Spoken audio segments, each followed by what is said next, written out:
নমস্কার বন্ধুরা, আর জি কুকিং চ্যানেলে আপনাদের সবাইকে স্বাগত।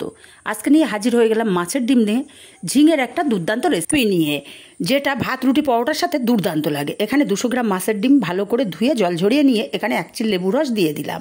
লেবু রসটা দেওয়ার কারণে মাছের ডিমের যে আষ্টে গন্ধ সেটা চলে যাবে। 1/2 চামচ লবণ আর 1/2 চামচ হলুদ দিয়ে মাছের ডিমটাকে ভালো করে চটকে চটকে মেখে নিতে হবে।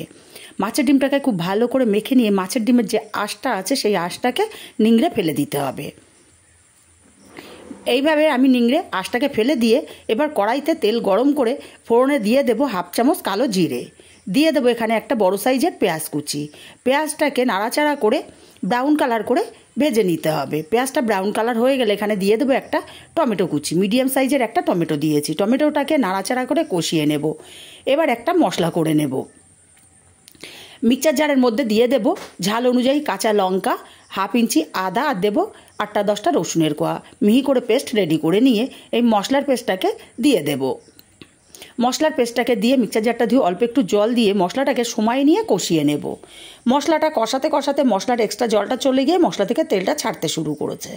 এখন এখানে মাছের ডিমগুলো দিয়ে দিলাম।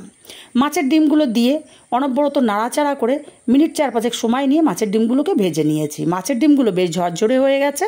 এখন এখানে দিয়ে দেব সরু করে কেটে রাখা আলু। যেভাবে আমরা আলু ভাজা করি ঠিক সেইভাবে আলুগুলোকে কেটে নিয়েছি।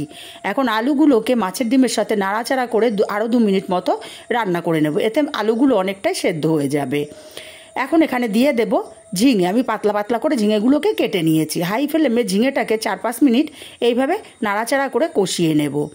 ঝিঙেটা অনেকটাই নরম হয়ে গেছে। এখন এখানে দিয়ে দেব স্বাদ মতো লবণ, 1/2 চামচ হলুদ, আর দেবো 1/2 চামচ কাশ্মীরি লঙ্কার গুঁড়ো, আর দেবো 1/2 চামচ জিরের গুঁড়ো দিয়ে ঝিঙে আলুটাকে মশলার সাথে আরও মিনিট 2-3 সময় নিয়ে কষিয়ে নিয়েছি। এখন এখানটায় দিয়ে দেব পরিমাণ মতো জল। খুব বেশি জলের ব্যবহার করার দরকার নেই, পরিমাণ মতো জল আমি দিয়ে দেব। আমি আরেকটু জল এখানে ব্যবহার করব। জলটাকে দিয়ে ভালো করে নাড়াচাড়া করে মিশিয়ে দিয়ে ঢাকা দিয়ে 5 থেকে 7 মিনিট রান্না করে নিতে হবে। 7 মিনিট পর ঢাকাটা খুলে নেব। জলটা অনেকটাই শুকিয়ে গেছে। আমার ঝিঙে আলুর তরকারি কিন্তু একদমই রেডি হয়ে গেছে। এখন এখানে দিয়ে দেব সামান্য একটু গরম মশলার গুঁড়ো। আপনারা চাইলে এখানে ধনেপাতাটাও ব্যবহার করতে পারেন।